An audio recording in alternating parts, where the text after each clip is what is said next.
Colossenses capítulo 2, do versículo 8 ao versículo 19, nós veremos que os cristãos estão livres do legalismo.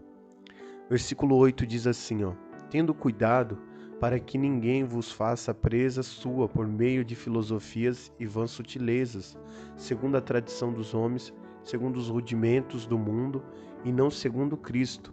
Paulo fala para os colossenses tomarem cuidado para não se tornarem prisioneiros ou escravos de argumentos, ensinos sem valor que vêm de sabedoria humana, de espíritos enganadores e não de Cristo. Versículo 9: porque nele habita corporalmente toda a plenitude da divindade. Paulo diz que em Cristo, como ser humano, habita ou está presente toda a natureza de Deus, revelando o mistério de Deus em Cristo. E duas doutrinas do cristianismo, a doutrina da encarnação e da expiação. Versículo 10: e estáis perfeitos nele, que é a cabeça de todo o principado e potestade.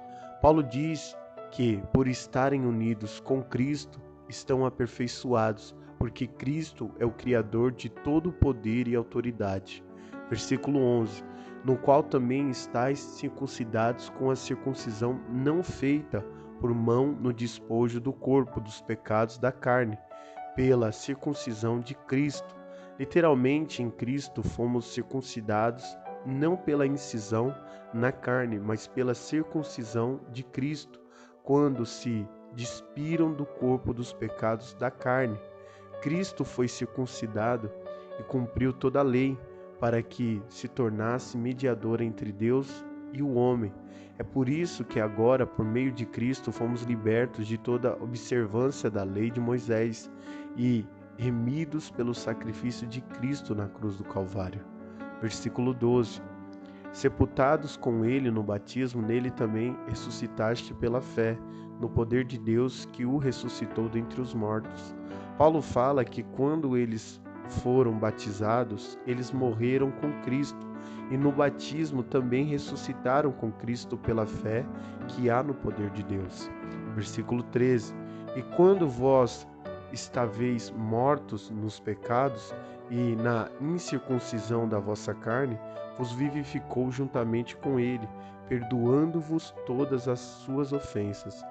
Paulo fala que antigamente eles estavam mortos espiritualmente nos seus pecados, e porque eram não judeus e não tinham a lei de Moisés, mas Deus os ressuscitou junto com Cristo, perdoando seus pecados. Versículo 14: havendo riscado a cédula que era contra nós nas suas ordenanças, a qual de alguma maneira nos era contrária, e a tirou do meio de nós, cravando-a na cruz. Jesus anulou a conta da nossa dívida, com seus regulamentos que éramos obrigados a obedecer. Ele acabou com essa dívida pregando ela na cruz.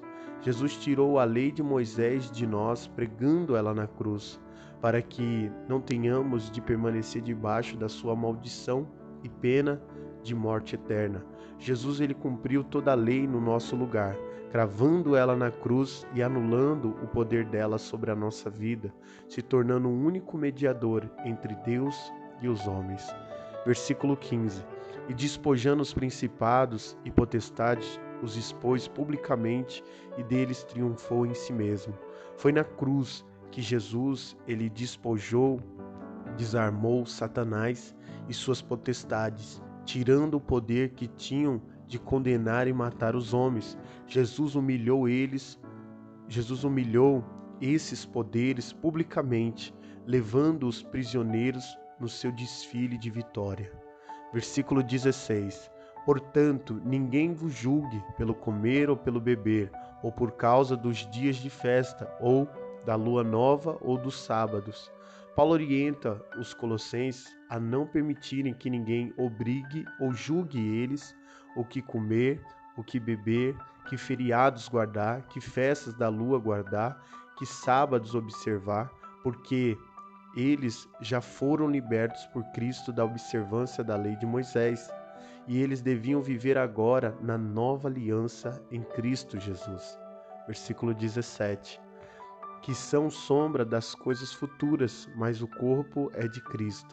Todas essas observâncias da lei de Moisés eram sombras daquilo que viria. A realidade é Cristo. Versículo 18.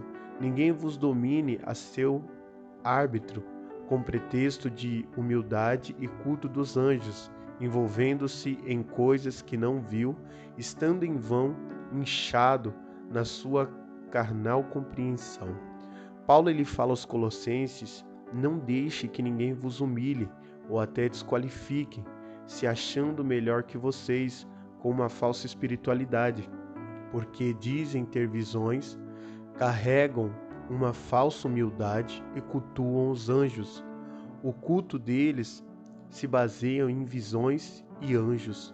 Paulo fala que eles não têm motivos para estarem cheios de si, de se orgulharem de sua falsa espiritualidade e da sua mente carnal. Versículo 19.